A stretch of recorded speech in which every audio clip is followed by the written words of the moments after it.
anyone who wants to look for the truth and find it will find it. It's not hidden, ladies and gentlemen. In fact, today, even though it began as a conspiracy hundreds of thousands of years ago, today it is all being done in the open. They believe that all of us are so stupid, actually, that they even write books about it, disclosing their whole intentions, all of their plans, knowing that none of you will ever read those books.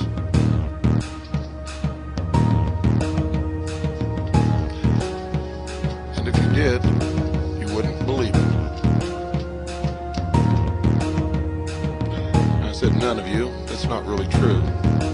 There's some of you out there who are learning, who are awake, who are struggling, who are fighting this battle with me and with Carolyn and with many others to try to save the penultimate achievement of all of mankind throughout the history of the world. That's the Constitution and the Bill of Rights of the United States of America. When I make a statement like that, I always get letters or people call if I open the phones and say, how can you make that statement, Bill, when you just told us that our founding fathers were members of these secret societies? Very simple, folks. Read the writings of the founding fathers. They will tell you themselves. This was a great experiment to see if man was capable of ruling himself, and if he was, this would be the culmination of the great work. You will also find in their writings that they understood human nature better than any of us do or probably ever will. For they knew that with the keys built into the Constitution, we would give up our Creator-endowed rights and trade them for benefits from the state, thus relegating ourselves back. Hello and welcome to Liberty Tactics for the 31st of August 2012. Hello. Okay, yeah, we got some. News I today, do have news. I've got like a little notepad here. Okay, go on then. Talk about the news. Fine. Data breaches 10 times worse in the last 5 years, and this one's out of the very respectable BBC News, which of course never get anything wrong. But data breaches in the UK have increased tenfold in the past 5 years. Figures from Information Commissioner's Office, the ICO, reveal.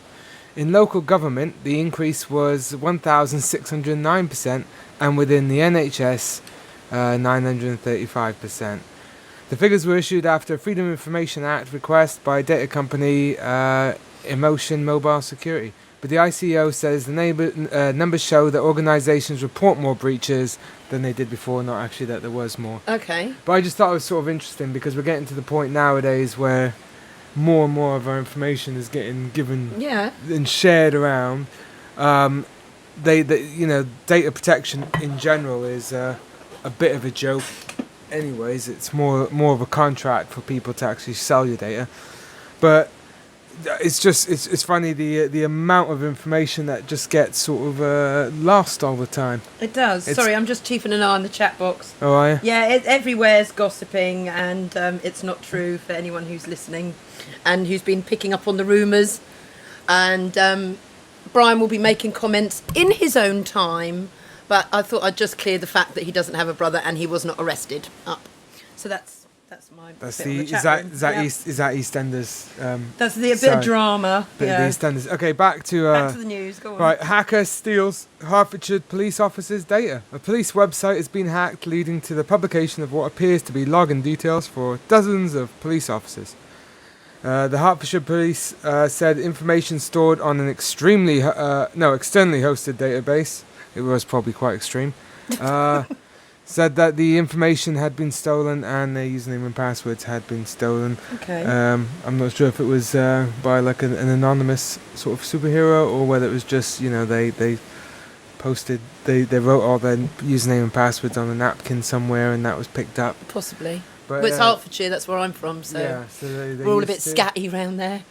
That's good. Okay, next news. Next news, we're just cramming them through, eh? You are. Yeah, we've got Ian Puddick waiting. Okay. That's all. Pentagon warns former SEAL about Bin Laden book. Did you hear about this? No. Oh, yes, I did. A Pentagon General Counsel threatened legal action on Thursday against a former Navy SEAL who wrote a revealing book last year about Osama Bin Laden's raid, warning him that it's violated security agreements, unlike the blockbuster Hollywood movie Obama signed into. And I guess they're afraid of, getting too many conflicting stories out there to go along with the 28 different official government stories that we've got right now. Wasn't it President Benazir Bhutto who said that he died anyway in October 2001? Yeah, but we're talking about the official Bin Laden killing, which was last year. Oh, right. Oh, the official. The one that keeps changing. And there was another story in the newspapers the other day that the new official story is that Bin Laden was in bed. I'm not sure if he was having knocking one out or anything. Look. And they kicked down the door and they just executed him while in bed. I gotta love it though. I mean, for one operation, they've come up with maybe 45, 50 different official stories. Yeah. I can't wait for the one where Optimus Prime comes in and the other Autobots and Bin Laden transforms into a tank and then they go off into space and have a space battle. That's going to be my official story that I'm looking forward to. Okay. But I'm thinking of writing my own Osama Bin Laden kill book because I'm probably got about as much legitimacy as any of these other these numpties. But if anybody actually still believes the Osama kill story from last year, was it early? No, it was earlier this year, was it? This year, yeah, I think so. Year? When they're all sitting around playing video games, watching it. It was last year. It was last year. Yeah. Anyways, if anybody believes that, I've got some swampland for sale, right next to the CIA headquarters and where Osama Bin Laden. I've not had any. All right, okay. Anyways, also this one's been going around. 270 miners charged in co-workers' deaths. Remember in Africa, South Africa, there was that mine. There's been all sorts of protests and strikes. And what happened was the police opened fire. I think they killed 39 of them.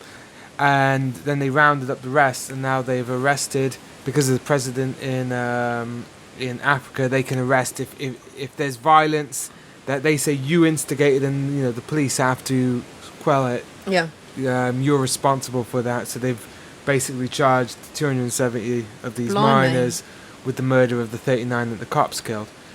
Which is actually, people are going a bit crazy and they're saying how disgusting it is, but I thought really that's about the same sort of logic that we have in the West here. I mean, if you stick your hands up in front of your face as the police boot comes down, that's aggravated assault of a police officer, isn't it? Because he may have stubbed his toe on your nose. I never thought of it like that. Yeah, well, that's I mean, we need to talk to Ian Paddock about this sort of thing. Yeah, so that is similar. So maybe we'll bring that up with Ian. Yeah, we will. So that was that. Then you go on. Finally, fluoride debate attributes sort of it's going big with this fluoride business. There's a lot of people standing up against it, but what we're getting a lot is councils, governments, either they haven't got the ability, the federal or the state government, comes in and says, look guys, I know everyone doesn't want it, but you're going to get it anyways. And then there was another one that now they're saying fluoride naturally exists in water, and in some places, unfortunately, it doesn't exist. So we have to come in and dump acid into it, and to bring it up. But basically, they said that consumption of iodized salt is a voluntary act. And not with they're basically saying that, well, there's all these food groups and there's iodine in these food groups and there's this and that food group, and you don't have any say in whether those are in your food groups, right? So that's why you've got no say whether in you can us dumping sodium fluoride into your water. Nice one. Lovely.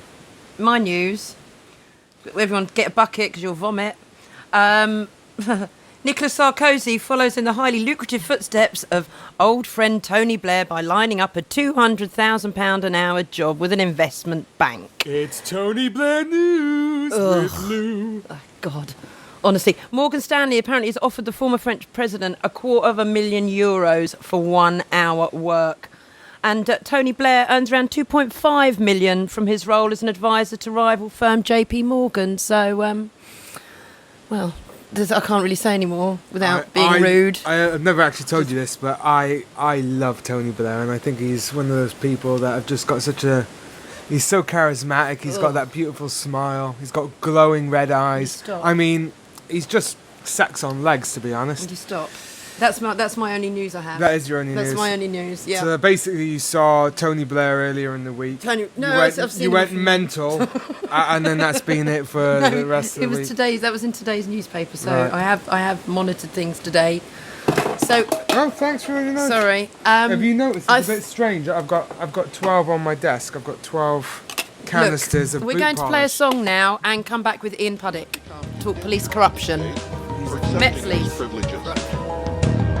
But they knew that people did then as they do today, except for a very few people who really understand and appreciate freedom and understand the responsibilities and the consequences that go along with it. They understood that most people spend the first 20 years of their lives struggling to become responsible and to be accepted as a man or a woman in their own right, able to be responsible, strike out on their own, build a business, sign contracts. And once they discover the responsibilities and requirements that freedom demands, they spend the rest of their life trying to crawl back into the womb, searching for a daddy. Welcome to the show, Ian. we My pleasure. have some music interlude there. Yeah, split up. How you doing, Ian? I'm very well, thank you. Very well. Good. For the benefit of the listeners, who some people may not have heard you, sure many people have, can we just have a little insight into who you are and how you are fighting Met Police and the corruption that's going on within the police force? Yeah, no, absolutely. Is it over to me? It's over to you. I'll put my tea down. My name's obviously Ian Puddick. I live in London and I manage a couple of plumbing type businesses. I start right at the beginning, I guess, and I'll try and just make it as short and brief or as sweet as possible, if that makes sense. I found out in 2009 that my wife was having an affair. Pragmatically called the chap concerned to have my wife move so that we could try and sort out our personal issues, if that makes sense. He obviously told me where to go and told me it was none of my business. The chap was quite an influential chap. He was the chief executive of the world's biggest reinsurance company. They insure the insurance companies, if that makes sense. The company that he worked for was a company called Guy Carpenter. The next day, I called the chairman of the company and said, "I'm not causing any trouble. I just would like I explained the circumstances, been an affair, and I just would like my wife to be moved so she's not working as this chap's secretary anymore, while we try and sort out personal affairs at home. I just had to feel a bit more confident if she wasn't working with him while we did that. And I would like, I'm not asking for that to be done immediately, but I'd like it to be done at some point." And the chairman of the company was absolutely wonderful, very, very nice. And my wife was duly moved to another position while we were able to sort out what we were going to do and all that kind of thing that you would have in those circumstances. Obviously, that was very, very damaging and very embarrassing for the chap concerned, because obviously the chairman of the company had to speak to him. So this chap obviously did what I guess most guys would do, denied it all, said I was completely nuts, made it all up, all that kind of thing, and reported me to Sussex police for harassment. He said that it was harassing. Yeah. This is where it gets very, very sinister, really. Sussex police do the right thing and say, look, this isn't harassment, and they actually confirm in writing that it's at best a civil complaint, not a criminal complaint, and they refuse to get involved. And the actual sergeant that it was reported to put in writing that they declined to get involved, and if they did pursue the matter, they believed that he actually put in writing, the sergeant, that this chap, the chief exec, the chap concerned, wouldn't turn up in court because it's very damaging, and to get police involved in such nonsense would be a silly thing, and obviously it'd be very embarrassing. It would get bigger, and potentially it wasn't going to go anywhere. Not happy with Sussex police declining to be involved in this. The chap then got involved with, he contacted a company called Kroll. Now, for anybody that's out there that's not heard of Kroll are the world's largest private security company. They don't get involved in domestic disputes, husbands and wives and things like that. They get involved in big global corporate things. There's a good article in Private Eye recently which showed how they actually work for MI6. So we're talking about big stuff, black ops, things, deniable plausibility, things that you and I, members of the public, probably know go on, but certainly wouldn't be involved in, and certainly wouldn't read or hear about, that kind of thing. This is where the corruption comes in, really, because Kroll, this is not the Metropolitan Police. I'd like to put that. Oh, right. What police was it? Sussex? No, City of London Police. Right, the private City of London. Yeah, private City of London. Okay. So Sussex Police have done the right thing and said, look, this is a civil matter at best, not criminal, declined to get involved. Kroll, the private security company, confirm in writing. And by the way, everything that I say has been used in court. And obviously we'll get to my court case, which I subsequently won. But so everything I'm saying has been disclosed in court. We've got all the documents to back this up. Because I'm going to tell the story, and anyone that doesn't know the story is going to think I'm nuts.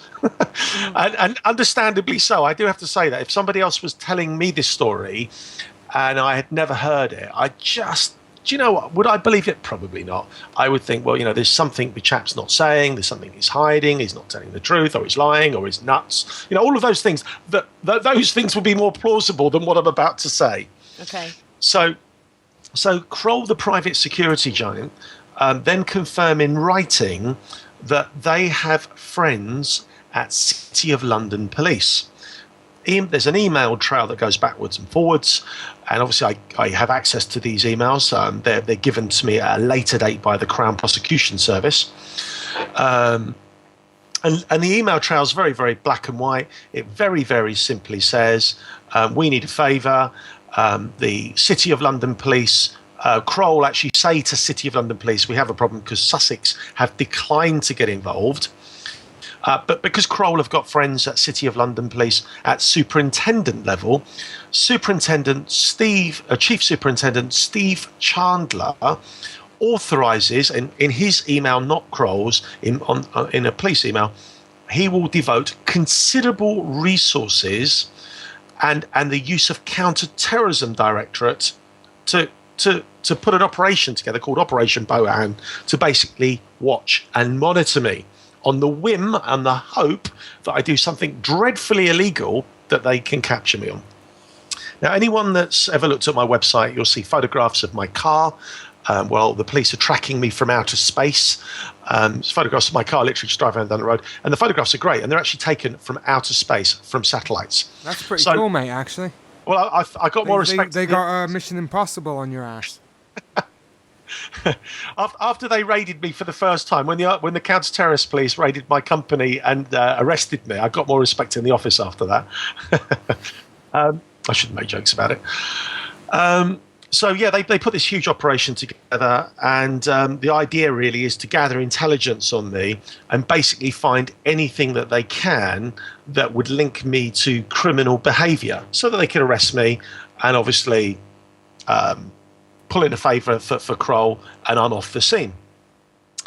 So cut a long story short,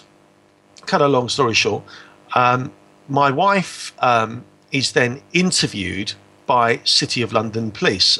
Counter-terrorism directorate officers turn up at her office, and she's interviewed for an hour. And they say to her, look, you've made up the affair. Why has your husband made up the affair? This is terrible. This is very damaging. This is she confirmed that there had been an affair, obviously, and they disbelieved her. And it's just farcical, really. I mean, there's austerity everywhere.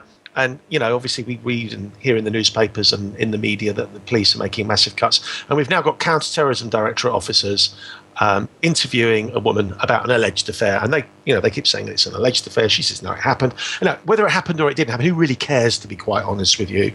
But obviously there's some big reputations at the end of this, and it matters to them. And they've pulled in a favour. And I have to say, if anyone that knows the story, obviously it goes horribly wrong at the end for them, sadly.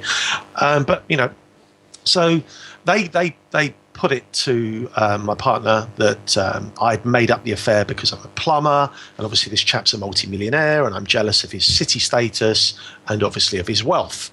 And she confirms that he would never be jealous of anybody.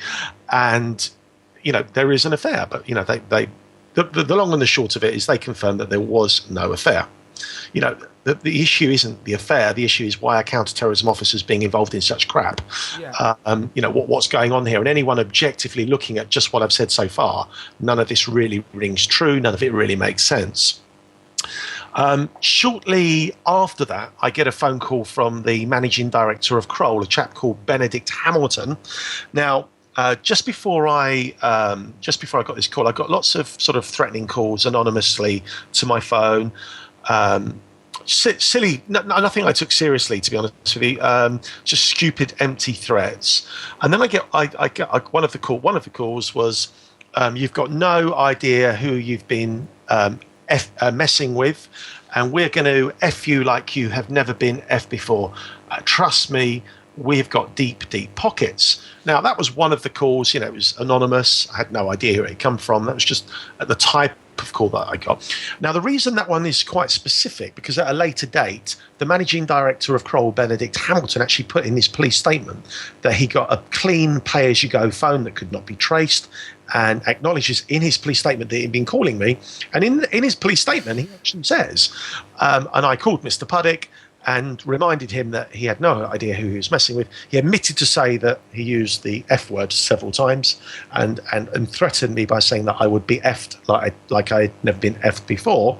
But he did go on to say, I reminded Mr. Puddick that we had deep, deep pockets. Now, as I said, I've received all of these calls. They're all anonymous. They're all from withheld numbers. No one would have ever believed me. I didn't make a fuss about it. I just, accepted. Some nutter was out there who was a bit miffed with me. But obviously, when the evidence came through at a later date, I was able to say, right, these calls can be attributed to Kroll by that very fact, if that makes sense. I'm a plumber, and it wasn't an upset customer. So he actually basically admitted in their own report that he had called and threatened you. Yeah, completely. Which is funny, because I'm pretty sure if any one of us called and threatened somebody and admitted to it, then we'd probably face some sort of consequences for that. You'd have all the nonsense that you would expect. The point is, you and I are not above the law, and nor should these people be. But as the story moves forward, you'll see that there are certain people that are outside the law, sadly. So just after I received that call, within a couple of weeks, 6:30 a.m. in the morning, my house, I'm fast asleep. My house is then raided by the counter-terrorism directorate.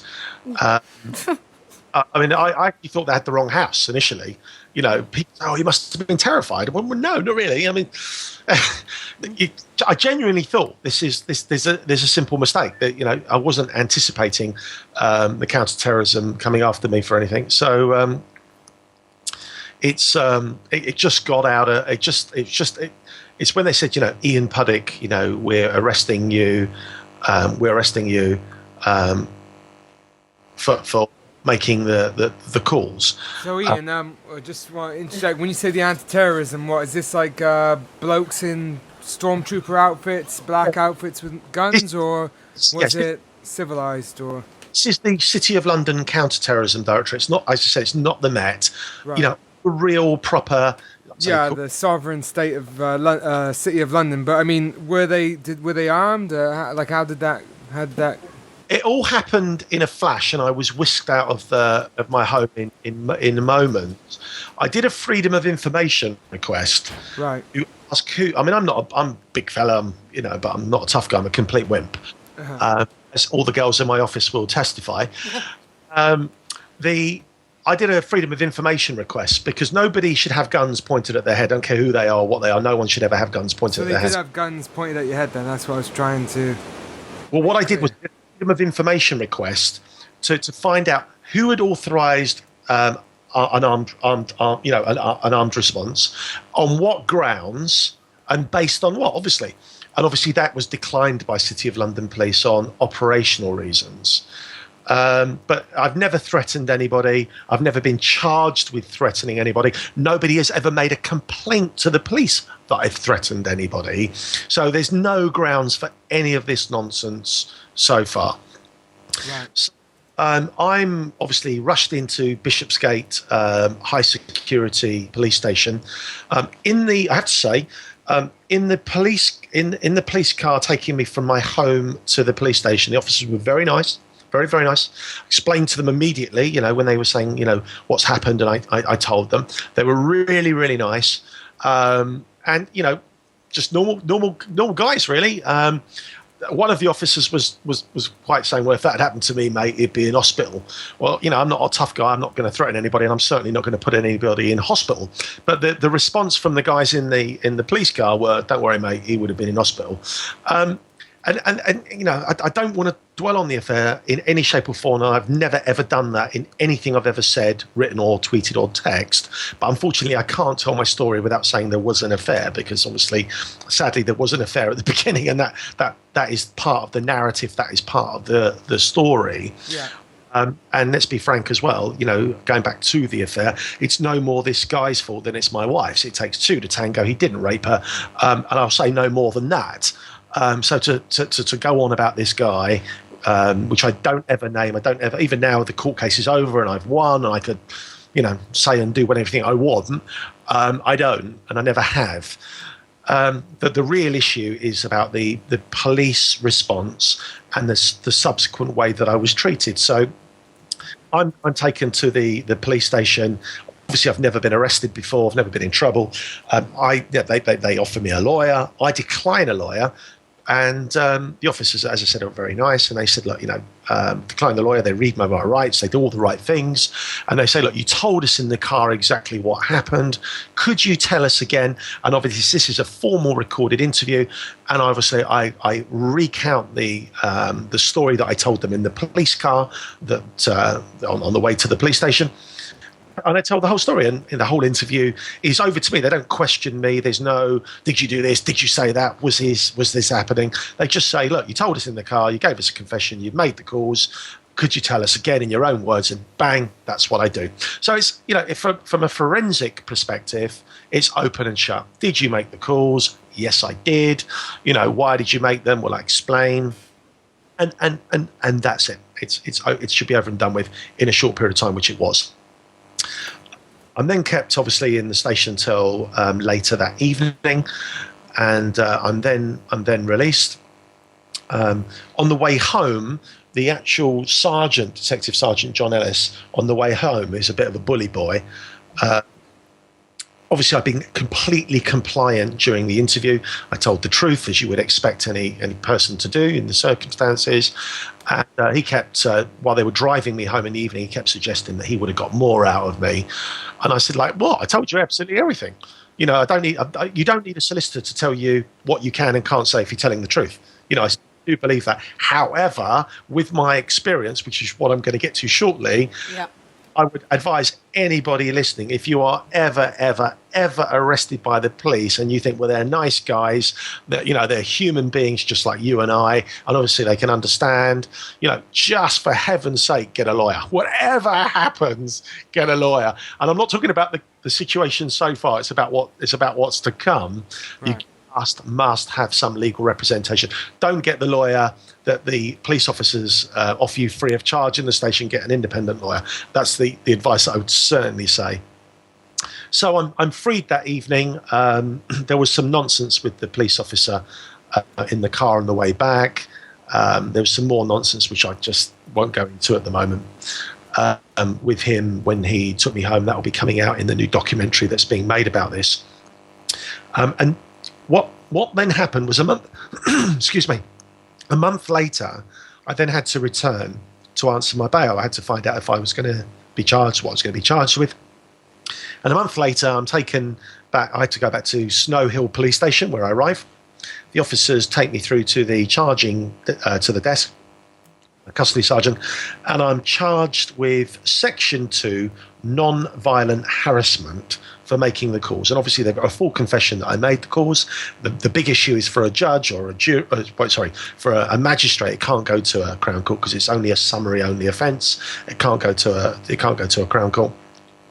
It's really up to a magistrate or a district judge to say, was making those phone calls illegal or unlawful, yes or no, and that's ultimately what it was come down to. And obviously they've got a full confession that I made the calls. So there's no dispute about it. It's just whether to the legality or lawfulness of those calls. Anyway, I'm charged with that. Sergeant Ellis then says to me, and this is really the catalyst for everything that I'm about to tell you. Sergeant Ellis says, "Can we have a few words with you, please?" And I said, "Yeah, no problem at all." They take me through to an interview room. I'm not red my lights. I'm not cautioned. It's not recorded. There's no record of what I'm about to tell you, other than I'm going to tell you one account and the police will tell you another, and you can make up your minds who you choose to believe. John Ellis then says to me, "Well, obviously, we'd raided you. I was arrested the month before. Oh, by the way, when they raided me that morning, the Counter-Terrorism Directorate officers also raided my company, my plumbing company, later that morning. The Economic Crimes Directorate, who have got the Counter-Terrorism Directorate have got nothing to do with this whatsoever. Right. The Economic Crimes Directorate raid my company accountants.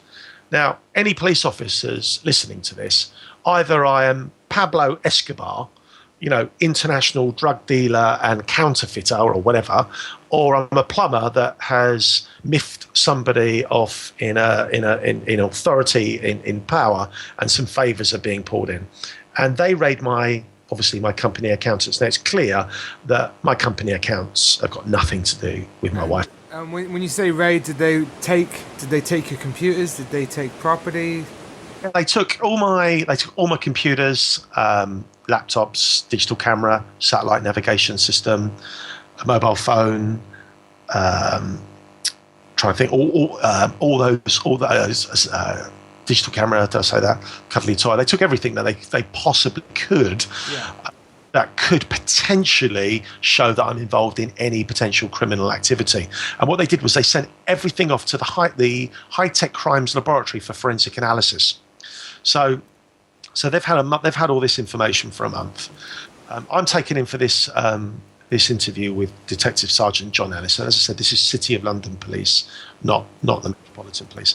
And then very robustly says that we've got all forensics back on everything we've taken from your house. Is there anything you want to tell us? And I said, no, I've told you absolutely everything. And they said, look, this is your one opportunity to tell us.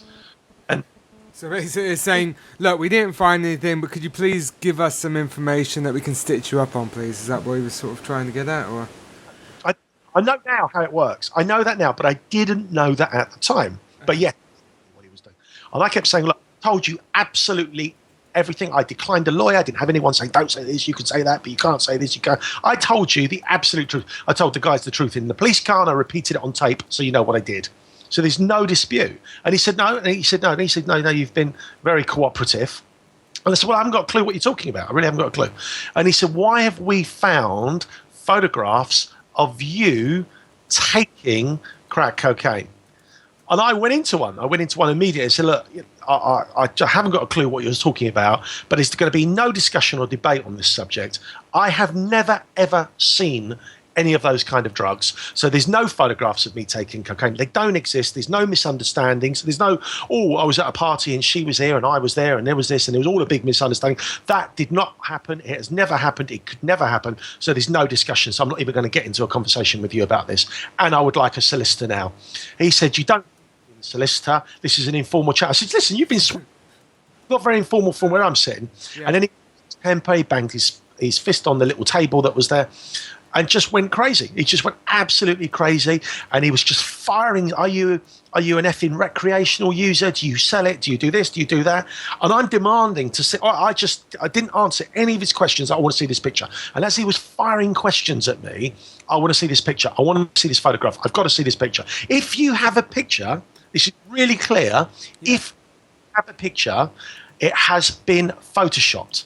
That picture cannot exist in any eventuality. It's impossible. And all I kept saying is, show me the picture, show me the picture. And he was like firing questions at me. Don't effing mess me about. You don't know effing serious how much trouble you're in. And all this. The other police officer, Colin Dawson, said nothing throughout the interview. And when John Ellis was leaning over and swearing at me, Colin Dawson's like was nodding his head as if saying, look, don't say anything, don't say. And I'm going, don't say anything. I've done anything wrong. I'm just going into one. So he then walks out of the room and sits on this bench for I don't know, 20, 30 seconds to calm down. Comes back in, still angry, but calmer than he was when he left the room. Yeah. And he then said to me, did you do cocaine at university? So I said, very facetiously, because he was pissed off, excuse my French. Yeah. I facetiously said, I have been to a university, like most people, but I didn't study at university, so the answer is no. Right. And effing take my pee out of me, and he's started swearing again and went into one. So I was just in absolute disbelief and said, I'm not saying a word more until I see my solicitor. I'm not saying a word. So there was a silence for, I don't know, a minute or so. It seemed a little longer, but it was probably a minute or so. It wasn't very long. And then the interview was concluded. We then walk out of this small room and we walk through into the custody area, and then we walk out through this door into a corridor.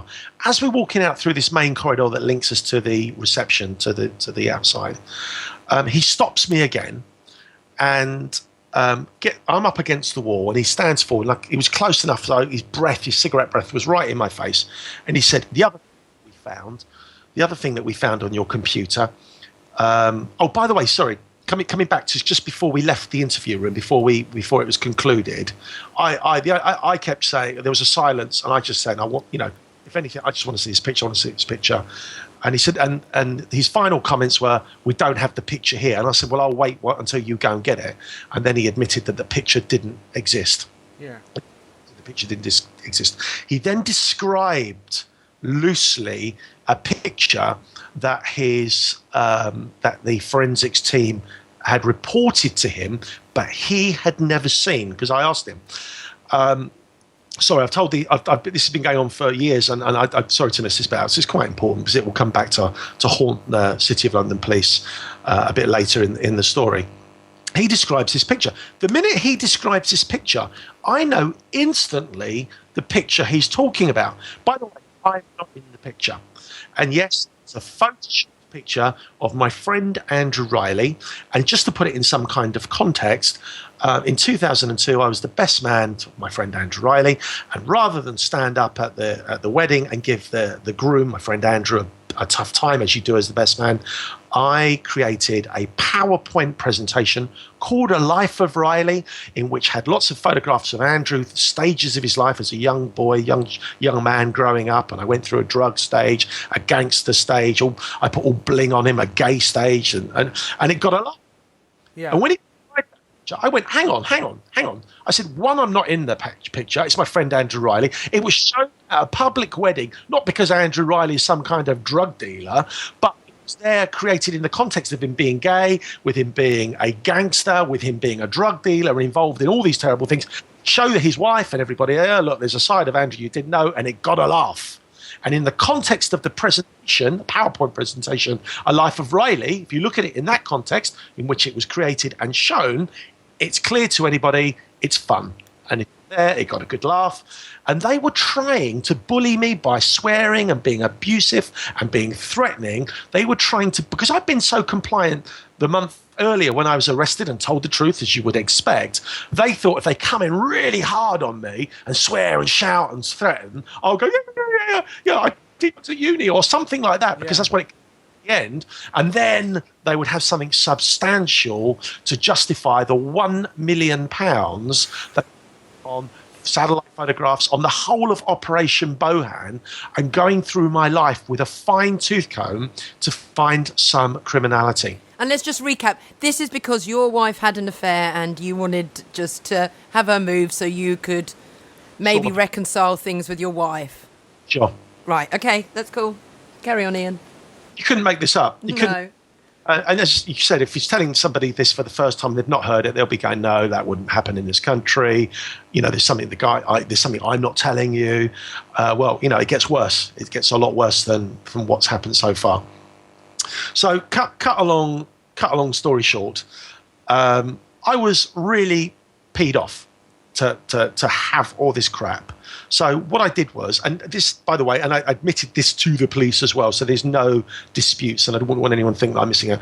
I had called some of this chap's clients and said, did you know this chap is having an affair? Let's be frank, these things happen. However, he had been taking my wife out on expenses, and somebody who's a board member of the world's largest private reinsurance company, they with the integrity of working in the financial sector, shouldn't be fiddling her expenses because of an affair. And I knew that would be very damaging. I knew that would be very, very embarrassing, however true. Yeah. So, but should I have made those calls? Absolutely not. Absolutely not. There's nobody needs to tell me that. But I did. Cut a long story short, we come out of this interview room, we're there back into the corridor. Ellis forces me up against the wall, and he says, also, the forensics found on your computer information on magistrates and judges. I want the effing names of all the magistrates and judges you're colluding with. And I just haven't got a clue what you're talking about. Haven't got a clue. And he said, give me their effing names. Give me their effing names. Don't F me off any more than I am effed off at the moment. Blah, blah, blah, blah. Do you effing know how serious conspiracy to pervert the course of justice is? Do you effing know how it is? And I just said, look, I just said, look, I'm sure it's really serious. I just don't know what you're talking about. He said, we found information on your computer about judges and magistrates. And I'm thinking, racking my head, thinking, what could that be? And ironically, 3 months before all this nonsense, I had downloaded a PDF form from the Ministry of Justice and I'd made an application to become a magistrate. That's all. Form that you could fill out. If you wanted to be a magistrate, you fill out the form and you apply. And the first thing it says on the form is attend, before you fill out this form, please attend your local magistrate's call to 3 to 5 times and familiarise yourself with the processes of the call and see if it's for you. And and from simply filling out a form, because I was interested in becoming a magistrate, I wasn't charged, but I'm now having an officer like 2 inches from my face screaming, do you effing know how serious the conspiracy to pervert the course of justice is? So, and I'm just coming out thinking, hang on, I've been sworn out, I've been abused, I've been threatened, all because some favours have been pulled in by some high-ranking city guys who are embarrassed. I'm not the villain here. A pantomime. I'm certainly not the villain here. This is wrong. This is wrong. I'm not going to let those police officers do that. And you read, you often, well, occasionally you read, don't read about that often, about the police abusing somebody, and you think, well, they wouldn't do that, or the person must have really deserved it, and all those kind of things. And I thought, if they could do that to me, and I'm not a troublemaker, I'm not a tough guy, I've never been in trouble. If they can threaten and abuse me, they can do that to anyone. And I thought, and this is what spurred me on to go on to do what I continue to do. So we get to the court hearing, and it has to be adjourned because the paperwork has been mislaid. It's sent to the wrong court. So just before it's adjourned, the magistrate, who was absolutely wonderful, this is at City of London Magistrates, I don't know his name, but it's a spitting image of Nick Robinson, the BBC political journalist. I thought it was him actually, but it's not. he has to adjourn the case, and just before he adjourns it, he says, look, we've got some serious bowel conditions here. I'm very, very concerned about these bowel conditions. Is anybody here in the court that can tell me about the case? And Detective Constable Briers from the Counter-Terrorism Directorate stands up and says, yeah, I'm familiar with the case. He then stands in the witness box. He stands on oath, and the magistrate says, got some serious bowel conditions here. Can you confirm who created them and why? And the police officer says, City of London, our officer, custody sergeant, imposed the bowel conditions, and that they are fair and reasonable and can be enforced. And he said, can you tell me what he's alleged to have done? And he says, Mr. Puddick has alleged to have made these phone calls. And he called them threatening phone calls. And he said, and these are definitely threatening phone calls. And the police officer said yes. And he said, well, why is Mr. Puddick not charged with a threatening offence? Why is he charged with non-violent harassment if there were threats? So the police officer couldn't answer that. So then he went through the bowel conditions. And I won't bore you, but basically the magistrate tore them all apart. The final bowel condition, he was just picking them out randomly, and there were lots of them. The final one, he said, he read out whatever it said on the bowel form. And he said, if Mr. Puddick is standing next to an auntie 5 times removed from Mr. So-and-so, the chief executive Guy Carpenter, he's now in breach of his bowel conditions and can be arrested and imprisoned. Can you tell the court how you're going to enforce it? He said, yeah, I'm sure you will, but can you explain to the court? I want the bowel conditions to be fair and reasonable.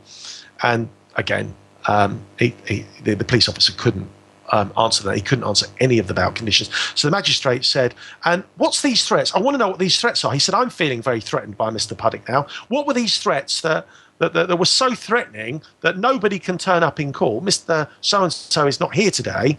So the policeman was very clever. He said the threats were to Mr. So-and-so, his family, his children, and when you start threatening kids, now we're thinking, whoa, this is very serious, and also associates of Mr. So-and-so. He said, I get the picture. I want to know what the threats are. And the policeman said again, well, they were targeted, they were specific, and they were repeated. And he said, let me make myself clear, were the threats of a violent nature? I want a yes or no answer. And the policeman said no. So he said, what the heck is all this about? What the heck is all this about? I mean, the magistrate was absolutely brilliant. And then the policeman said, well, Mr. Puddick alleges that his partner had an affair with Mr. So-and-so. That is vigorously denied. We have thoroughly investigated it and found no evidence of an affair. Now, it's my first time in court. I didn't know when you speak and when you can't speak and all the rest of it. So I raised my hand. I'm standing. I raised my hand like a child at school, and the magistrate addressed me. And I said, well, why are the Counter-Terrorism Directorate investigating whether an affair allegedly took place or not? And the magistrate looked at me after I said that, shook his head and said, I don't know what's going on here. He put the white noise on. He then spoke to the other 2 magistrates that were present, came back and said, Mr. Puddick, I'm removing all the bowel conditions, other than you don't contact Mr. So-and-so. Is that fair? And I said, absolutely no problem at all. And he then said to the police officer, I hope I don't get arrested by you. And everyone laughed in court. Apart from the police officer was completely and utterly humiliated by the judge or the magistrate. And as we walked out, and it was then adjourned, because he couldn't do anything because the paperwork wasn't there. He had to adjourn it. And as we walked out of the court, the police officer called me the W word, and we all know what that means. Yeah. He was peed off that obviously he'd been humiliated. But he was humiliated by his own nonsense. And the stuff that he was involved in, but obviously he took it out on me. Next hearing, a date for trial for the following April is set up, and just before we get to the trial, all of this stuff's going to come out at trial. The affair, board member fiddling his expenses. It's going to be very, very damaging to Guy Carpenter, the world's biggest reinsurance company. Now, at this point now, I've had full disclosure from the Crown Prosecution Service. So all of the documents that I'm relating to now, that I'm talking about, all the emails between Kroll and the police, Sussex police saying it's a civil matter, you're not going to get involved, the Counter-Terrorism Directorate at City of London Police being authorised by Superintendent Steve Chandler, all of this stuff, it's going to come out, and it's going to be very, very damaging to these big organisations, Kroll and Guy Carpenter, that a board member has done this, and the police have behaved appallingly to defend the reputations of these companies and these individuals. It's a farce by anyone's standards. So the company Guy Carpenter do an internal disciplinary investigation into this chap's expenses. And obviously my partner had to be involved in that, because obviously she had to confirm that she was with him at certain dates. And when they looked at his expense forms, it obviously had clients down rather than her. So very, very embarrassing to the company, because there's a paper record of all of this, which can be, if court asks to see it, they have to disclose it. So you've got all this nonsense for a really, really petty minor matter. Yeah. And you've got lying under oath, trying to defend some reputations in the city. So the guy concerned, the chief exec, that the problem he's got is twofold. One, he's regulated by the FSA. Well, okay, that's not hard currency by current standards after we know the things that go on in the financial markets. But more importantly, because Guy Carpenter are an American reinsurance company quoted on the American Stock Exchange, they are subject to the American equivalent of the FSA, which really does have teeth, and it's called SOX, S-O-X, SOX regulations, or Sarbanes-Oxley. Okay. Were brought in after Enron to stop directors, managers of big corporations fiddling, whether it's their expenses or fiddling the books, to defraud. To commit fraud. So this guy is regulated by both. Now, if all of this comes out in court over such a petty matter, i.e. an affair, that is going to be incredibly damaging to the company. So the company did this disciplinary investigation into him, and just before the outcome of the internal disciplinary meeting or inquiry into his expenses, he signs a confidentiality agreement, gets a very large payoff, and resigns from the company after 34 years. Wow. The next day to City of London Police and drops the claim against me. I'm a free man. Right. So did it end there? Or did you... Sorry, go on. Did it end there, mate? Or... is it still going on now? Where are we today then, Ian? No. I'll get to my. No. So I'm so peed off that I've gone through all this crap for all of this. I make a video. This is after the case has been dropped, some 6 weeks later. I make a video outside Parliament, and it's me standing there. And if anyone's seen it on the internet, I say, my name's Ian Puddick, I'm a plumber. Yeah. 3-minute video. I tell the story, and at the end, and I don't name this chap, at the end of the story, 3-minute video, I turn around and say, if my wife had had an affair with the milkman and I phoned the dairy, would I have had my house raided by the counter-terrorism squad? Would I have been threatened, and would I have had all my rights trampled on if it had been the milkman? And, it's funny in hindsight, but we all know the answer to that. So I put a website together called Politics.co. Okay? And I put the story of what the police and Kroll did to me in the name of this chap and Guy Carpenter's. Obviously, it's very, very damaging to... And I'm then subsequently rearrested. My house is raided again by the Counter-Terrorism Directorate. They raid my plumbing company again. I'm arrested, and I'm charged with creating a harassing website. And what they say, and I kid you not, what they say is my website, created on the 6th of May 2010, forced Mr. So-and-so to resign from his job on the 22nd of February, 6 or 7 weeks earlier. I know. So is he a time traveller as well then, I guess? So to be fair, without sounding smug or arrogant, I could not ever lose. It's like me being accused of punching you last week, but actually I wasn't even in Great Britain last week. It can't happen. But that is all they had. They had nothing else. So they created a fictitious charge, and that was actually the charge: creating and distributing a harassing website / blog, which discredits a person personally and professionally, and Mr. So-and-so to resign. So my website, created 6 weeks after he resigned, forced him to resign. And he had to try and make that stick in court. I mean, it's laughable, but we're talking about, in the first instance, over £1 million of taxpayers' money using counter-terrorism directorate, satellite tracking of my car, my vehicles. We're talking about subsequent raids on my home, my company accountants, the Economic Crimes Directorate. We're talking about use of the high-tech crimes laboratory for forensic analysis. We're talking about massive, massive resources because of an affair, or as the police said, an alleged affair. I mean, it's funny, it's hilarious if it hadn't been so serious, but when it happens to you, it's really not funny and it's really, really not serious.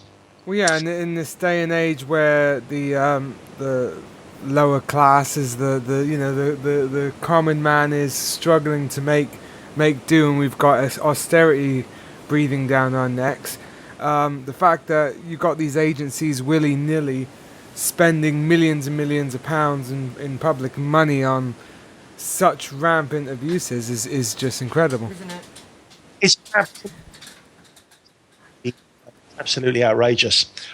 So what the police did, and I double-checked it today, actually, just to make sure that I got it absolutely right. Yeah. In courtnewsuk.com, which is basically just an online thing about what's going on in all the courts and all the cases that are up and running.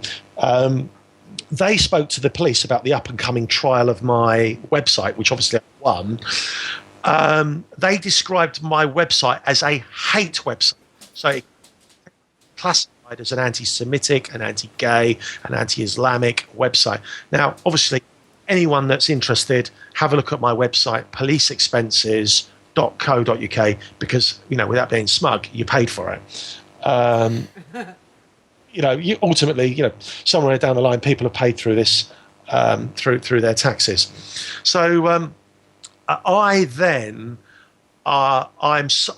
was just outraged beyond belief. I took my eye off my business because I just thought, I'm not going to let the police get away with this. Went to all the press. The press weren't particularly interested. I camped on Parliament Square for quite some time. I had a big tent on Parliament Square with all the peace and anti-war activists. And Lou, you've met me. I've got the photos. Yeah, I've met you a few times, and I've seen the pictures. And we'll get the pictures up on libertytactics.com at maybe later on tonight or tomorrow. Yeah. Most of the people at Parliament Square wouldn't talk to me because they thought I was an undercover cop trying to infiltrate them. I wear a tweed jacket. I don't look like an activist. I don't look like a guy that's going to be standing up there saying bad things about bad coppers. But I was, and I am. And I'm not anti-police. In spite of all the things that have happened to me, throughout this, I've been helped by some really, really senior coppers. Really, and I really, really, really senior. Not City of London police officers, but really senior police officers who could see what was going on.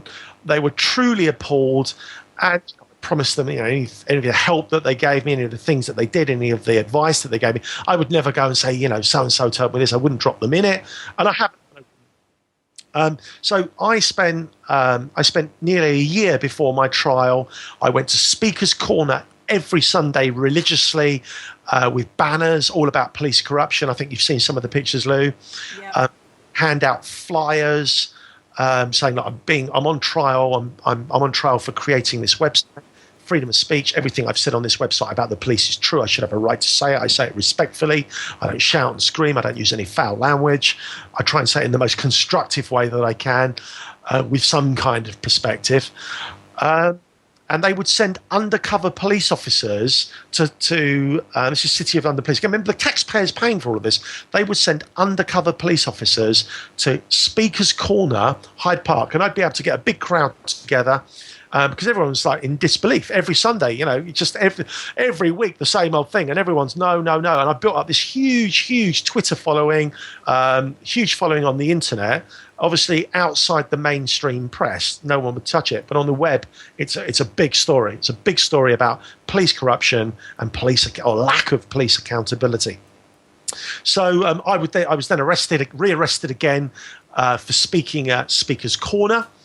The police made it my bail conditions that I had to remove my website.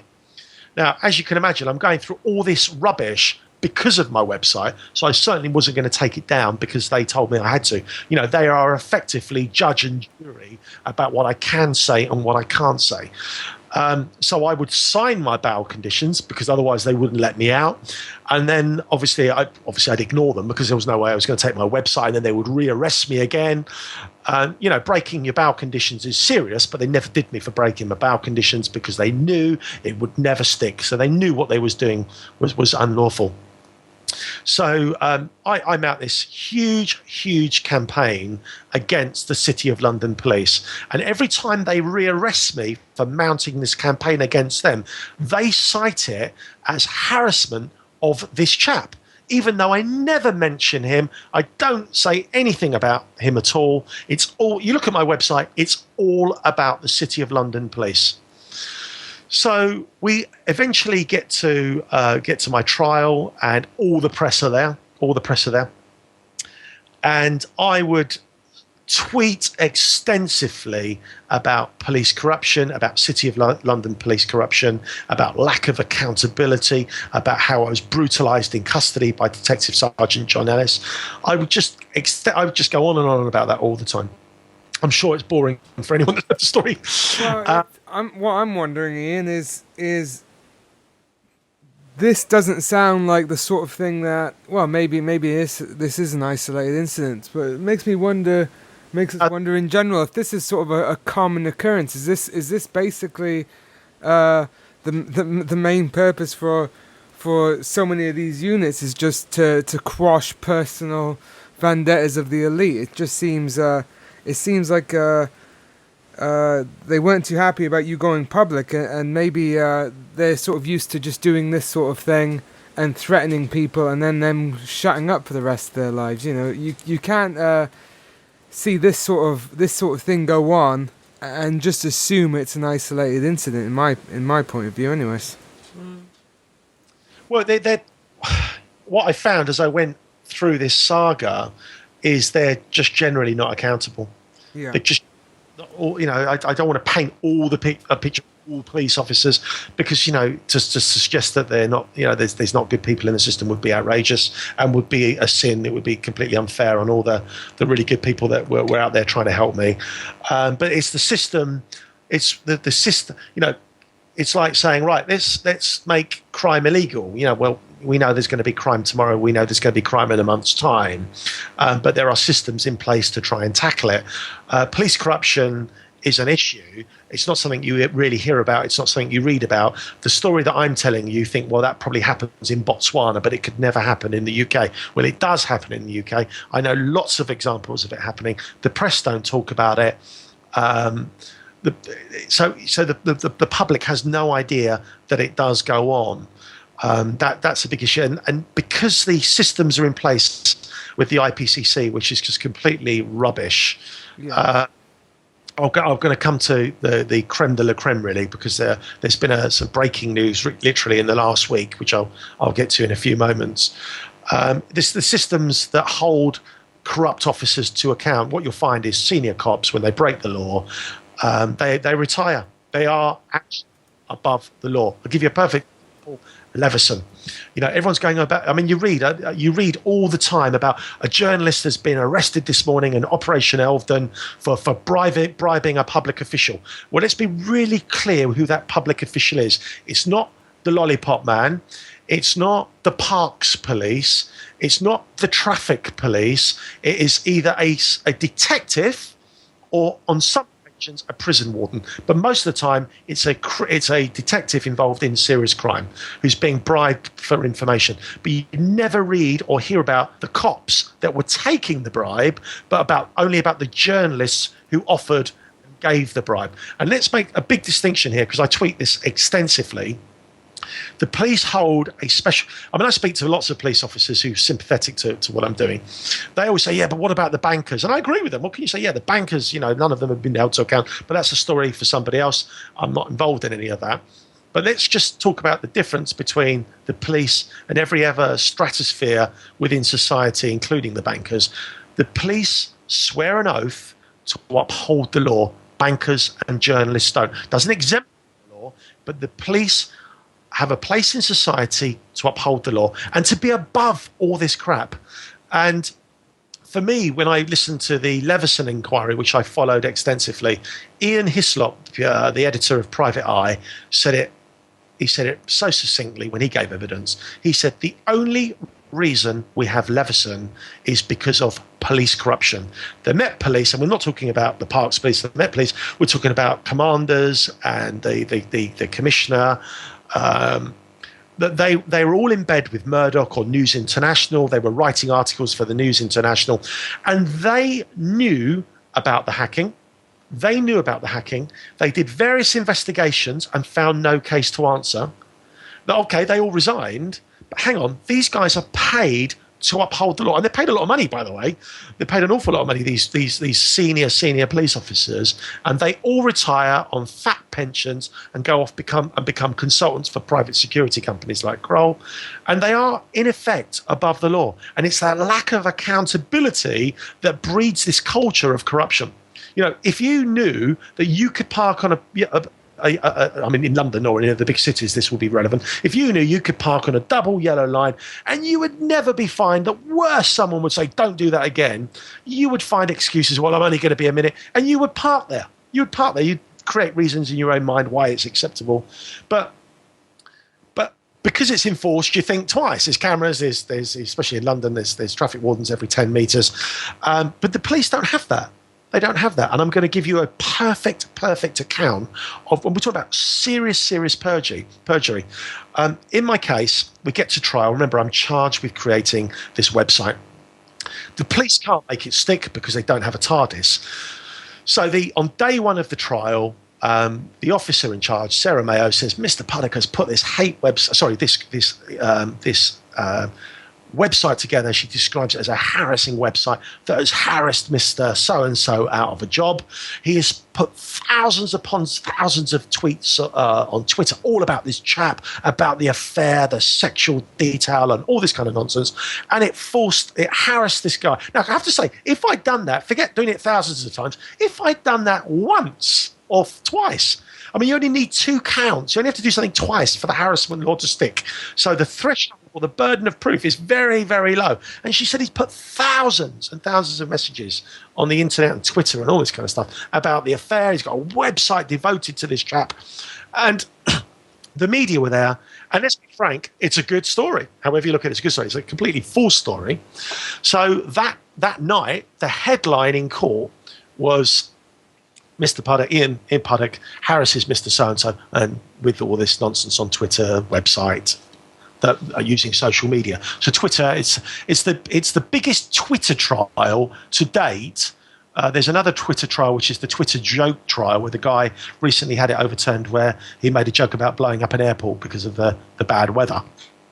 But this is the most expensive trial of Twitter, because we're talking over £1 million of police resources, counter-terrorism, the whole shebang, to try and get my website removed, because it's very, very embarrassing and damaging to City of London Police and the reinsurance company. The next day, the police officers were all cross-examined. The officer said that I put thousands of messages on Twitter, etc. She was asked to show the court one example. She couldn't. My barrister said, I want a yes or no. Have you actually ever seen any evidence to support what you said? I want a yes or no answer. And she said no. But the damage was done the night before. The trial was of Twitter and harassment by social media, even though there had never been any. Obviously, we then proved that the website was created 6 or 7 weeks after this chap had resigned, so it couldn't have harassed them. So what the police did, they brought in a forensics expert, a chap called Matt Mansell. He's just been updated on my website, and he spent hours and hours giving an expert report. To be fair to Mr. Mansell, he never at any point said I'd done anything wrong, illegal or unlawful. But what he did do, which was very sneaky and clever, he tried to insinuate by using clever language and the use of language and technical jargon to suggest very, very strongly and very robustly that I was up to no good with my website. That me to have to get my own IT forensics expert. We've got a guy called Ron Cuffley, who's ex-military police and ex-army intelligence. Fantastic guy. Fantastic. He was truly appalled by what had happened. And my barrister, I don't have to disclose this before we went to court. My barrister asked Matt Mansell, have you seen, this is after he'd spent hours going through all this stuff that I was alleged to have done. My barrister then said to him, have you seen our report? And he said no, because the police didn't give it to him. Well, lo and behold, you'll see why. The judge then adjourns the case for an hour while he reads our expert report. He doesn't leave the witness box. He reads it. My barrister then says to him, have you read our expert report? I've got 2 questions for you. He said, yes. Have you read it and have you understood it? He said, yes. And my barrister says to him, does anything in your expert report apply to Mr. Puddick's website directly or indirectly? I want a yes or no. And he said no. But we'd spent like hours and hours and hours of listening to how I'd allegedly done all this stuff. And then he was forced to say no. I hadn't done anything. I then get to give my account, and I give the account of, I tell my story to the judge, which is what I'm telling you now. And we're right at the end now, you'll be pleased to hear. I tell my story, and I go into absolute detail about what Detective Sergeant John Ellis did to me in that room that day. So, cut a long story short, the judge is appalled at what I have to say, and she stops the hearing. She said, I want Detective Sergeant John Ellis here in an hour, and Colin Dawson, his colleague who was there at the interview. So, they turn up an hour later. Colin Dawson comes in, first of all. My barrister's firing questions at him. Can't remember. You were there at the interview. Was it an important interview? Can't remember. She's got no record of the interview whatsoever. John Ellis comes in. My barrister robustly questions him. He's thrown. He turns around and says it was a really, really important interview. He said, I questioned Mr. Puddick because while I was searching Mr. Puddick's house, I found crack cocaine. And my barrister said, where did you find that? He said, I found it in my pocket. Sorry. No, it's worse. He said, I found it in the kitchen, I found it in the bedroom, and I found it in the loft room. So my barrister, very skillful. I mean, he looks around to me. I just looked at him, shrugged my shoulders in absolute disbelief. My barrister then said to him, obviously this was a really important interview, wasn't it? You know, and he said yes. He said, why didn't you read my client his rights? Why did you record the interview? No. Did you read him his rights? Did you caution him? No. Why did you do that? Oh, it was just an informal chat. He said, you've just said this was a really interview, and now you're saying it's an informal chat. Either it's an informal chat or a really important interview. What was it? So he then had to say, oh, it was an informal. It was more of an informal chat. So my barrister said, can you describe the search procedure? I won't bore you, but he meticulously went through how my house was meticulously searched by up to 10 counter-terrorism directorate officers. And he went into detail about the search teams and how one searches, one bags, one collates, one tags, etc., etc. So my barrister comes back to him and says, obviously you confiscated the crack cocaine in the kitchen. He said, no. He said, oh, you just confiscated the crack cocaine in the bedroom then? He went, no. I goes, what, the loft one? He went, no. And he said, well, what did you, which laboratory did you send it to? Oh, I didn't. But so the police, he said, no, I left it. So he said, but you had to have discussed it with your colleagues. So he said, I can't remember. I said, I want a yes or no answer. You had to have discussed the crack cocaine find with your colleagues. Yes or no? No. He said, well, if you didn't discuss the crack cocaine find with your colleagues that you found in the kitchen, you must have discussed the crack cocaine find that you found in the bedroom. Yes or no? No. And he went through all this. You can see where it's going. He said, so did you make a note in your notebook? No. And then my barrister picks up his mobile phone in court and pretends. He goes, but you made this. My barrister mimicked him ringing his boss. He went, Gov, I found a cachet of crack cocaine. We've got it. You made that call to your boss, didn't you? Yes or no? No. He said, so you didn't discuss it with your colleagues, you didn't seize it, you didn't mention it to anybody, you didn't make a note of it, and you didn't send it away for forensic analysis. And it was no. So in this massive search of Mr. Puddick's property, only you saw it. Yes. And it's perjury. You know, however you look at it, you can say whatever you want, it's perjury. There's no debate, there's no discussion, there's no misunderstanding. It's perjury. If I had behaved like that, at the end of my telephone, talking to you, I'd be banged up behind bars. And do you know what? Rightly so, by the way, if that had been the case. But these are above the law.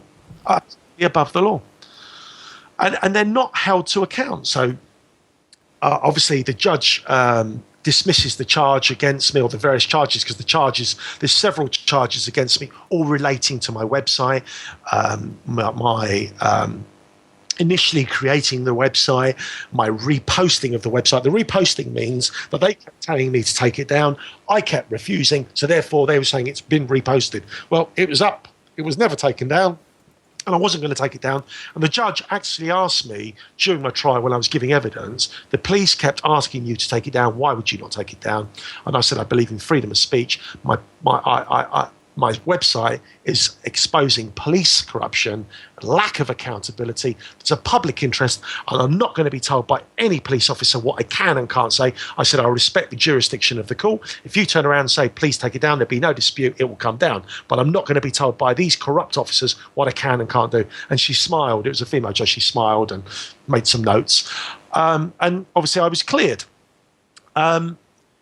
Recently, got the information through from the IPCC. Now, anybody listening to this that doesn't know how the IPCC, which is the Independent Police Complaints Authority, works, explain. First of all, it's not independent. It's not independent at all. And I'm actually going to see Keith Vaz shortly. I'm giving evidence at a Home Affairs Select Committee on police corruption and accountability. Ian, can I just jump in? Michael Doherty's had a bit of drama there as well. I don't know if anybody's aware of Michael Doherty, but he ended up doing a private prosecution, didn't he?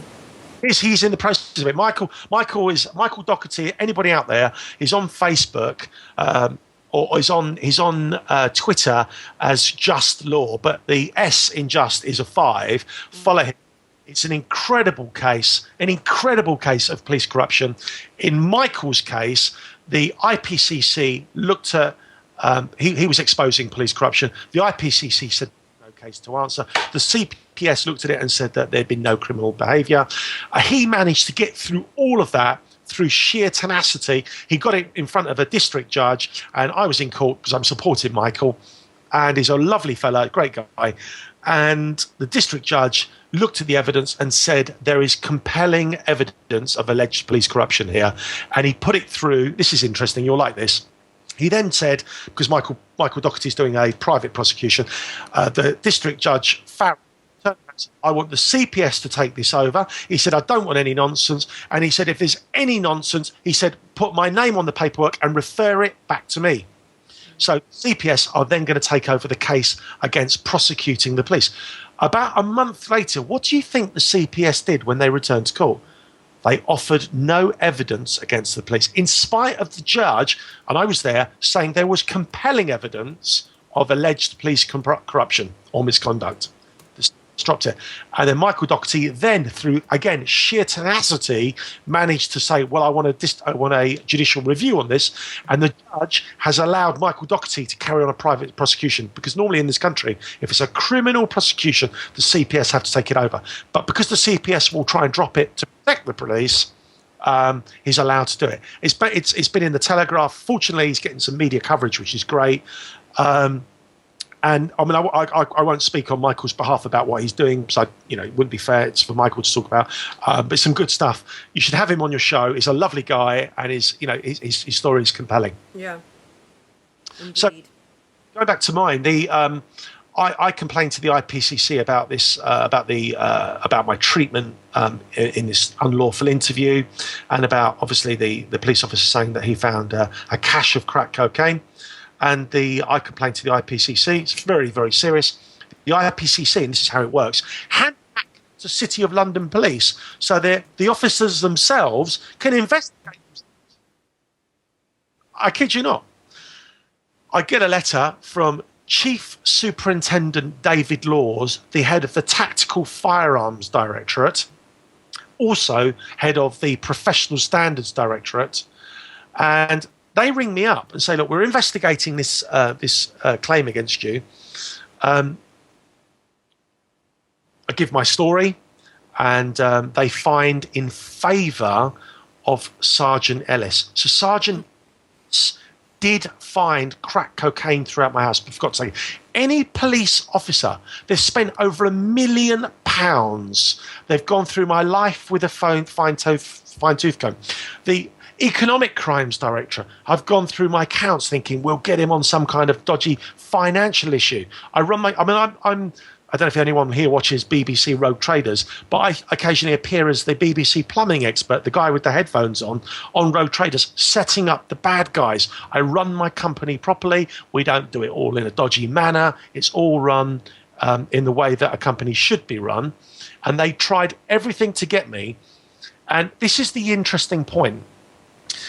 Sergeant Ellis, when he said that he found the crack cocaine, he said it a year after he'd searched my property. He didn't come out and say, oh gosh, when I was searching last week. He only remembered a year after the search that he found the cache of crack cocaine, but forgot to tell the other officers that were with him. He forgot to make a note of it. He forgot to give it to his officers that were standing next to him searching the property. He forgot to tell his boss. All of that kind of nonsense. He only remembered a year, and the IPCC and Chief Superintendent David Laws didn't think that was unusual for a senior investigator. They didn't think that was unusual at all. In fact, they supported him and didn't uphold my complaint. So it makes you wonder if that's the sort of evidence that they're used to seeing is just unsubstantiated claims by their officers. Well, Chris Plumley, the Channel 4 Dispatches correspondent, making a film about this at the moment. And we got some leaked documents only about 6 weeks ago. And going back to the first time that I was arrested, when the officers were nice to me in the car and they took me in and I gave them a full account and I did you make the calls? Yes, I did. On that occasion, while I was banged up in the cells, and they are then carrying out simultaneous raids on my plumbing company and on my company accountants. The custody sergeant, who I'm told, and if there's any police officers that are listening, apparently this is true, the custody sergeant is God. He is responsible for my welfare and my care while I'm banged up in the police station. So he needs to make sure that anything that the officers are doing in my name is done correctly, because he's held to account if that's not the case. And we just got leaked documents 6 weeks ago where Superintendent Steve Chandler, who authorised all of these big raids, Section 18 raids of my home and my office, he's gone to the custody sergeant and said, well, I'm authorising these raids. Custody sergeant, I've got the police records, and he says, you can't do this. It's a summary-only offence. Mr. Puddick making these calls. It's only, the allegation is not authorise these raids. And he actually says the raids will be illegal. And the superintendent, pulling in this favour to Kroll, putting his job on the line, has said, don't worry, he's steamrolled the law. The law obviously doesn't matter. And he authorises these raids in spite of being told by the custody sergeant not to do it. So we're going to have some fun with City of London in court. We're going to have some great fun with the documentary we're making at the moment about police accountability, and it's going to be great to hear whatever nonsense they come out to justify it all. So, Ian, I presume you understand that the City of London is its own sovereign nation, pretty much, its own sovereign entity. Have you gone into any of the are they actually publicly accountable to the British people at large, even though they are their own sovereign nation, or is that a different? Have you looked into that sort of side of things? I'll try and address this. There's a few questions there. Firstly, City of London Police and this came from my barrister, Michael Woldkind QC, who is my hero, as you can only imagine. He absolutely, all the police officers in court got angry with them. He actually got angry, and the judge at one point was telling him to calm down, which was hilarious. It was really, really good. The City of London Police are the only UK police force that have national jurisdiction. They can go anywhere in the UK. Like the Met have only got jurisdiction in the Met area, and if they want to go into Essex, they ask for permission and all that kind of stuff. Well, the City of London Police have got national jurisdiction. Yeah. Police force, and that's to do with the sovereignty issues relating to the City of London. Going back to about their accountability, City of London Police are funded by the Corporation of London. Now, the Corporation of London is funded by all the big city organisations. So they are, in effect, a private police force. Now, who paid for Operation Bohan? Well, because they used the auspices of the Counter-Terrorism Directorate. The Counter-Terrorism Directorate, because there's a national interest there, that's by central government. So, yes, the taxpayer in the UK and not the big companies in the City of London, the taxpayer ultimately paid for this big charade, this Operation Bohan, to try and find anything they could to arrest me on. So, yeah, the taxpayer paid for it. In essence, City of London are accountable to the taxpayer in that respect. Obviously, they don't give a monkeys; they do whatever they want. I was told by a very senior police officer this week, who again I won't name, that what the City of London Police are like to have done is it's a bit like the Stasi. The police can and do, and let's not all of them, they create secret intelligence reports that are non-disclosable. So he said what the police officers will have done in this case, because what I've done is humiliate them and embarrass them because of their incompetence.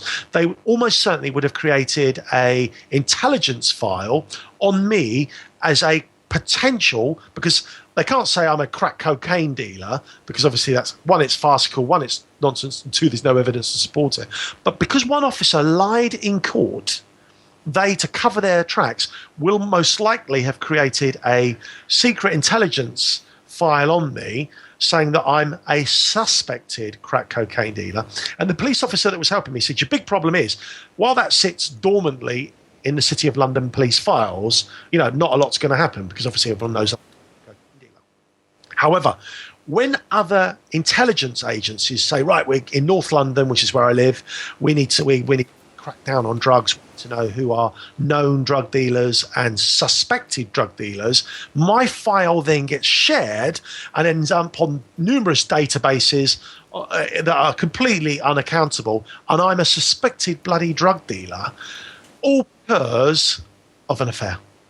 And, however farcical and funny that is, it's not funny when it's you. Well, no, and it also means, anybody that is aware of basically the ability for law enforcement government agencies to wiretap, essentially.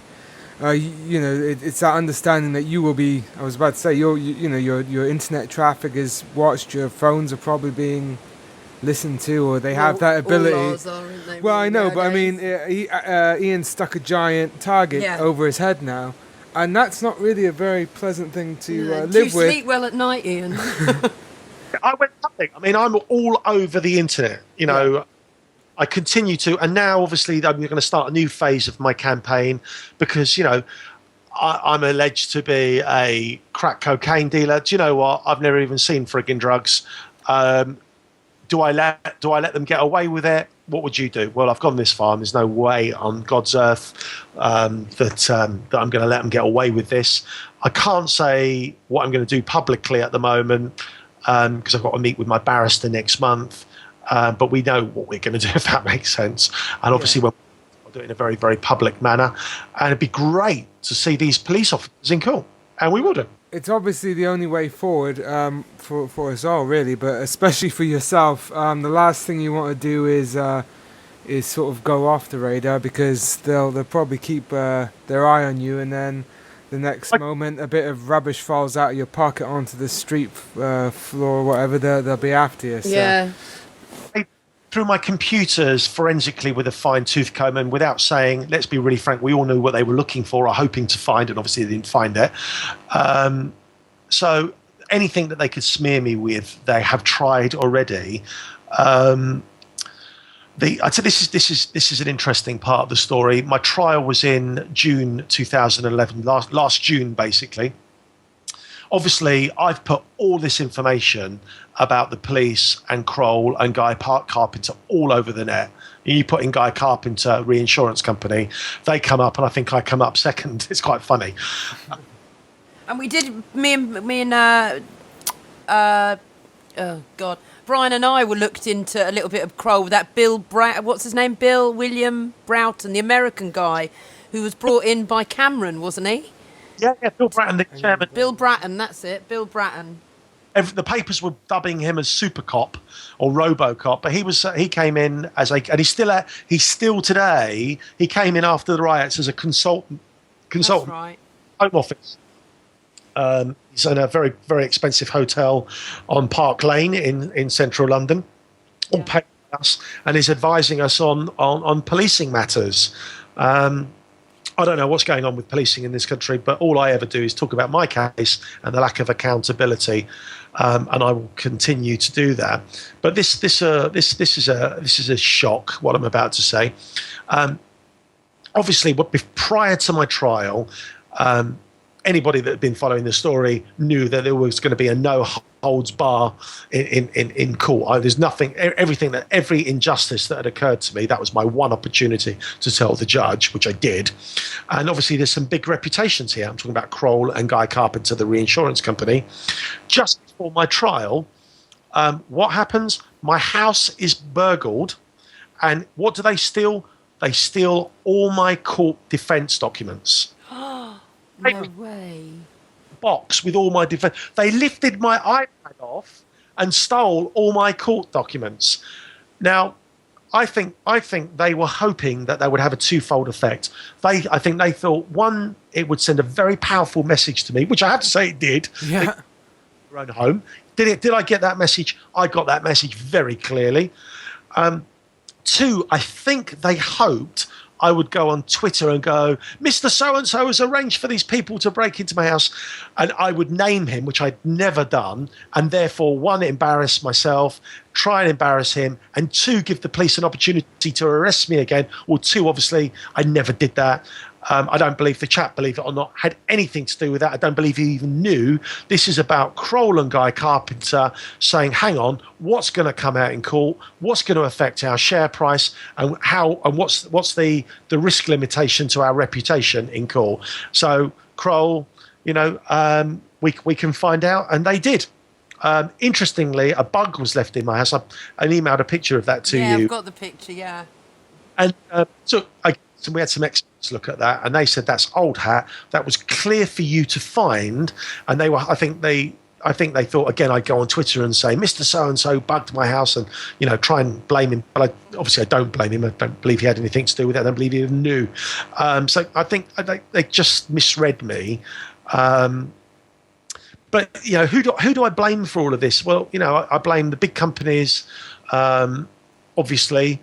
But more importantly, going back to what I said earlier, the police hold a special place in British society. They swear an oath to uphold the law, and they should not be above that. And when they lie, cheat, commit perjury, and do all the things that they can do and often do, they dishonour that oath and they render the oath meaningless. Now, you and I, if we behaved like that, and when you said earlier, if you'd done anything, they'd arrest you, they'd be all over you like a cheap suit. Well, they were all over me like a cheap suit, and I hadn't done anything. Imagine if I had. It's very difficult. It must be for the legitimate police officers as well that are trying to do the job that they signed up for. To see this sort of going on. I mean, you know, when Katrina was happening in the States, Yes, of course. and Yeah.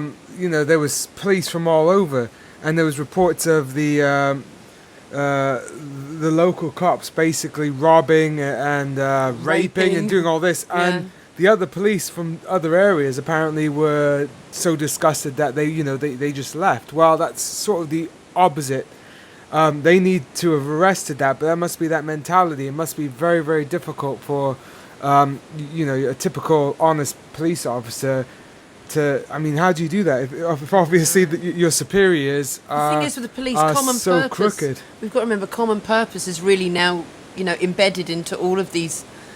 Like the police, national health, and everything else. Things get turned around. Things get confusing. They're bringing new bobbies in, and then of course there's more and more private security firms taking over in the roles that the police aren't doing. Mm-hmm. That the police are doing, aren't they? So it definitely requires what Ian's doing, but also for everybody just to be as involved in possible. And there's got to be something that we can do to, because the independent police commission, it just seems like it seems like a laugh. There's got to be another way that we can hold the police accountable for this sort of thing. Because obviously this bloke called in some favors with Kroll, and then there was a little bit of intimidation that was going to shut you up, Ian.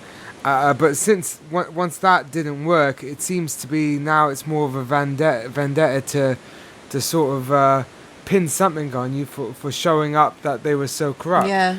And that should sort of be the opposite of what happens, So what do you think? What do you think what's the solution to this police corruption, Ian? I mean, what hope have we got? Well, firstly, again, as much perspective as I can give, there are lots of good people in the system. They're not all bad. The system itself is to blame. The system allows cops to get away with things. Most good cops behave well. The bad ones don't, knowing that they're protected by their superiors. I mean, when you've got a chief superintendent, David Laws, head of the tactical firearms, saying that he believes that John Ellis, Detective Sergeant John Ellis, did find crack cocaine throughout my house, but did mention it to the 10 other officers. Only remembered 14 months later that he did find it. And the whole catalogue of nonsense goes on. When you've got that level of protection, and nobody at senior level saying what the hell is going on here, when as a plumber, I'm not Inspector Clouseau, but I know majorly wrong going on there. And even the senior ones that have been helping me, who sort of helping me on the QT, if that's because they have jobs and their pensions, because it's the culture that allows this bad behaviour. It's all about the culture, and that culture has to change. And I can tell you, it's not going to happen overnight. It's taken years. I mean, I had one officer, a retired officer, saying to me that when he was a sergeant, if it wasn't in your notebook, it didn't happen. And something happened, you didn't put it in your notebook, you would get a severe rollicking, and you'd be frightened to not record something. So everything went in there. We've now got a culture at City of London Police where they're finding caches of crack cocaine. You don't write it down. You don't tell anyone. You remember it only 14 months later. I remember that job. I found all crack cocaine there. And that's acceptable. Yeah. And culture that allows it, if that makes sense. And the culture starts with the people at the top in any organisation. Yes. Whether it's the culture of any organisation is set by the business leaders or the managers or the senior people, and that's true of any organisation. And it's that culture that needs to change. Absolutely, agreed. So when's the documentary out? Well, because of the leaked documents that we got 6 weeks ago showing that the raids were all illegal, that Superintendent Steve Chandler knew they were illegal. He was told they were illegal. He was told not to do it. But because of his relationship with Kroll, decided that he still would pursue the raids. They're refilming bits, as you can only imagine. Yeah. It's great. It's absolutely... I guess you want to keep your cards close to your chest, sort of thing. But I was going to ask. I hope you sue these SOBs, but I guess we'll just have to wait and see or wait for the picture to come out in the cinema. But yeah, it seems like that would be one way forward. I would imagine would be private prosecution. I mean, this is just outright criminality. Completely. It's not one single member of the press who were there in court, who heard everything that was said. Not a single member of the press reported my story and said this is about police corruption. They all followed the narrative of this was a hate campaign against Mr. So-and-so. And even the BBC on their news bulletin said Mr. Puddick extensively tweeted and blogged and created a website all about Mr. So-and-so to resign, even though that was physically not possible, completely untrue.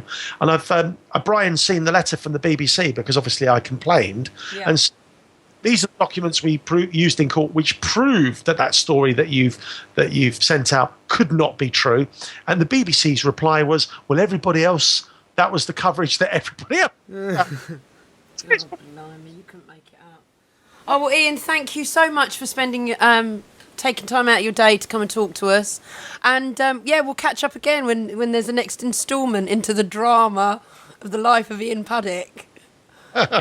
My pleasure. Thank you very much indeed for the opportunity. And for our listeners, where can they catch up on the latest happenings in your world? What's the website? policeexpenses.co.uk, or my website, which is the same as Police Expenses, ianpuddick.com. ianpuddick.com. That's great. Lovely. And this broadcast will be up on the libertytactics.com website anyway later tomorrow or a few days. Linked in through TNS's podcast. Yeah, through too, TNS so cool. as well. Yeah. All right, Ian. You take care, and we'll get some of those pictures up as well that you sent me. And to the City of London police officers listening in, hello.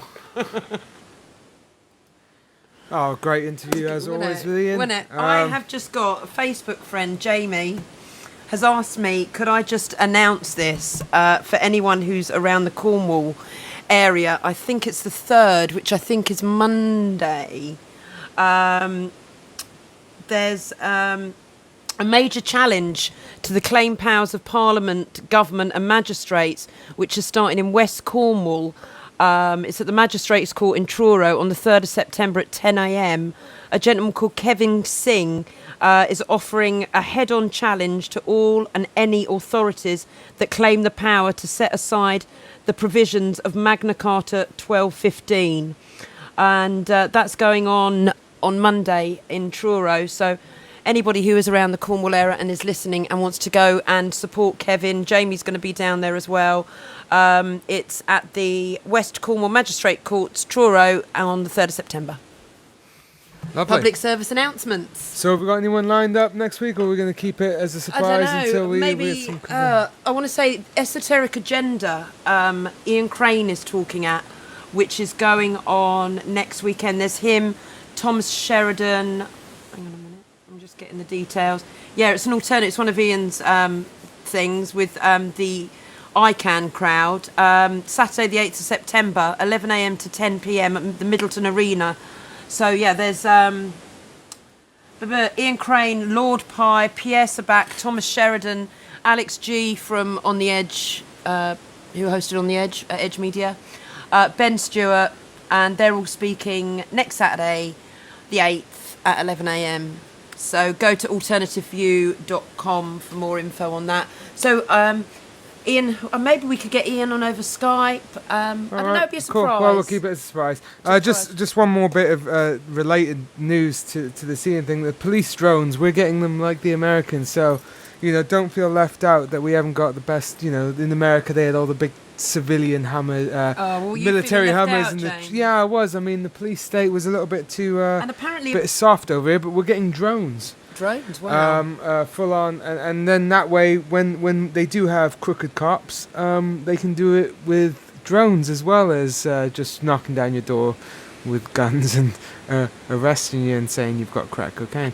And one other thing, apparently a Facebook troll has been outed as a policeman. A UK woman who has endured months of poisonous messages, email hacking, online impersonations and her daughter's image getting pasted. And I know there's a lot of people who've been affected by these kind of people. Well, one has just been outed as a police officer. So that's very interesting to know. Yeah, I think that's sort of a common thing with that in general. I remember the disinfo-y type, trolly type sort of. I mean, that is like an whole new industry, isn't it? Where you just get people sitting at home and making up stories or trolling around on the internet. Like to do, isn't it? Seems a bit dull, but I guess it could be. That's could be their life, fun. so yeah, they're happy doing that. Anyways, I actually figured out what was wrong with the music. I forgot to hijack the player, so that's why when we thought there was music, I know there wasn't any, but we'll actually key you out with some music. Of course, as always, thanks to TNS for showing us how to not use the music player properly. And we'll be back next week, 5 p.m. British Standard Time. And all the podcasts will be up on TNS site and libertytactics.com. And check out the YouTube. And our YouTube, as well. We got the fluoride video from last week, and no, it was the week before. It was. No, but we have the fluoride video just went up, and spread that out because that information is a dynamite. It is dynamite. All right, guys. This is Liberty Tactics out. We'll get you next time. Stay frosty. Bye. That's why socialism is so attractive to most people, ladies and gentlemen. It tells them they no longer have to be responsible. Then in exchange for their freedoms, Daddy the state will take care of them. Daddy the state will give them a job. Daddy the state will pretend to pay them if they pretend to work. Daddy the state will provide them with some sort of a hovel in which they can live, so they don't have to worry about paying the rent. Yes, Daddy will even change their diapers and give them clothes to wear. Daddy will tell them what time in the morning they can go out on the street and what time in the evening they must be inside their hovel. Daddy will discipline them. Daddy will make sure that there's no crime to threaten them. Oh yes, many, many people will love the New World Order and the New World Religion and the new world of entertainment that will be erected in place of the old Roman circus